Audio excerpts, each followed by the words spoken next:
In fact politicians के साथ तो ऐसा करना चाहिए, जिस एरिया से वो जीते हों उसी एरिया के गवर्नमेंट कॉलेज में उनके बच्चे को पढ़ना कंपलसरी होता है, तभी वहाँ के गवर्नमेंट कॉलेज। इंडिया का जो करंट एजुकेशन सिस्टम है अगर वो इतना ही अच्छा है तो जो भी सेलिब्रिटीज हैं, पॉलिटिशियंस हैं, वो अपने बच्चों को बाहर क्यों भेज रहे हैं?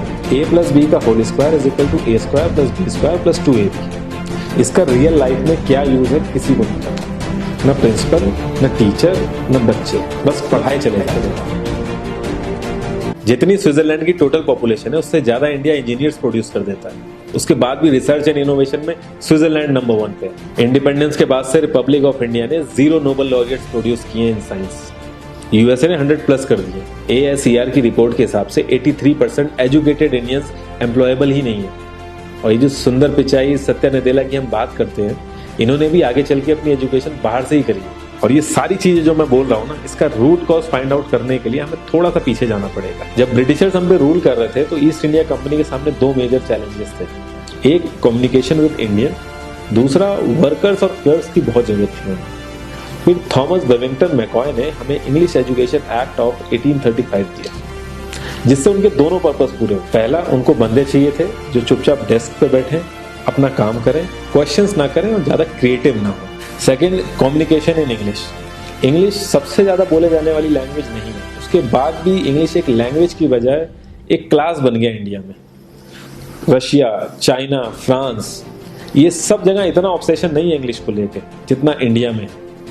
पुअर कम्युनिकेशन बोला जाता है अगर आपकी इंग्लिश अच्छी नहीं है, जबकि इंग्लिश ना आने का मतलब है कि आपको कोई और लैंग्वेज आती है। 5 साल पुराना iOS भी आज की डेट में आउटडेटेड माना जाता है। लेकिन इतनी इंपॉर्टेंट चीज हमारा एजुकेशन सिस्टम आज भी बस थोड़े से चेंजेस के साथ ऐसे ही चल रहा है। हमारे एजुकेशन सिस्टम में रटने का कंपटीशन होता है, जो ज्यादा रट लेता है उसके ज्यादा मार्क्स आते हैं। अब 95% जिसके संस्कृत में आए हैं वो भी संस्कृत नहीं बोल पा रहा है। और बेसिक हिस्ट्री होने की बजाय इतनी मोटी मोटी किताबें हैं हिस्ट्री की जिसका कोई मतलब नहीं। अगर आज की डेट में आपको कुछ भी पता करना, आप गूगल से पता कर लो, उसके लिए आपको याद करने की जरूरत नहीं है इतना कुछ। और ये गवर्नमेंट स्कूल में हर क्लास में इंग्लिश का सब्जेक्ट है। 12-12 साल लगाने के बाद भी लोग इंग्लिश नहीं बोल पा रहे हैं, और बिना किसी बुक को पढ़े 5 साल का बच्चा सीख लेता है, क्योंकि उसको वैसा एनवायरनमेंट मिल जाता है। A+B का whole square is equal to A square plus B square plus 2AB। इसका रियल लाइफ में क्या यूज है किसी को नहीं पता, न प्रिंसिपल, न टीचर, न बच्चे, बस पढ़ाई चले जा रहे हैं। हो सकता है इसका कुछ मतलब हो, लेकिन आप ट्राई करके देखें ना, किसी को नहीं पता। हाँ, 2AB की जगह अगर आपने 3AB बोल दिया तो 4 लोग हंसने वाले मिल जाएंगे आपके ऊपर। किंडरगार्टन में जो बच्चों को सिखाने के लिए टेक्निक यूज होती है वो लाख गुना अच्छी है कॉलेज की वो रटने वाली टेक्निक से। और जिन बच्चों के बहुत ज्यादा नंबर आते हैं, जो वो छुपा छुपा के एग्जाम में लिखते हैं, आप देखोगे जब वो रियल लाइफ में जाते हैं ना तो ज्यादातर क्रम्बल करते हैं। हर किसी को सेम सिलेबस और सेम चीज सिखाई जाती है बिना उसकी कैपेबिलिटी देखे, और क्रिएटिविटी का तो दूर दूर तक मतलब नहीं होता। अब एक लाइन से आप शेर, मछली, सांप, हाथी सबको लाइन से खड़ा कर दो और उनसे कहो पेड़ पे चढ़ो, उनको तो जिंदगी भर यही लगेगा ना कि वो तो किसी काबिल ही नहीं है। और द्रोणाचार्य ने भी पांडवों को उनकी स्किल सेट के हिसाब से उनको चीजें सिखाई, सबको एक ही चीज नहीं सिखा दी। और हमारा एजुकेशन सिस्टम में ज्यादा ऑप्शंस भी नहीं है, सबसे ऊपर साइंस, फिर कॉमर्स, और सबसे नीचे जाके कहीं नंबर आता है आर्ट्स का। आर्ट लेने वाले को तो लोग इतना हल्के में लेते हैं जैसे वो किसी काम का ही नहीं। हर माँ बाप को तो इंजीनियर या डॉक्टर ही बनाना है। कॉलेज वाले अगर एक्स्ट्रा कोर्स रख भी देते हैं तो माँ बाप एंट्री नहीं कराएंगे, तो वो सारा पैसा बर्बाद होगा कॉलेज का। तो ऑप्शंस कहाँ से आएंगे? और बचपन से ही आपकी ट्रेनिंग स्टार्ट हो जाती है। माँ बाप, भाई बहन, रिलेटिव सब ये समझाते हैं अगर आपके मार्क्स नहीं आए और जॉब नहीं लगी तो आपकी जिंदगी बेकार। और लाइफ की क्रिएटिविटी को आप रखते हो साइड में, और ये अच्छे मार्क्स और अच्छी जॉब पाना आपका सपना बन जाता है। अब ये सपना पूरा हो जाता है तो बहुत बढ़िया है, दूसरे को जेलस फील कराओगे, नीचा फील कराओगे। और इस छोटी सी उम्र में अगर सपना टूट जाता है तो सेल्फ डाउट में आ जाओगे। इतना बाहर वाले आपको नीचा नहीं समझेंगे जितना आप खुद की नजरों में गिर जाओगे। आप किसी भी 4-5 सक्सेसफुल आदमियों के बारे में सोच के देखिए जिन्हें आप बहुत सक्सेसफुल मानते हो, या जिनकी तरह लाइफ आप जीना चाहते हो।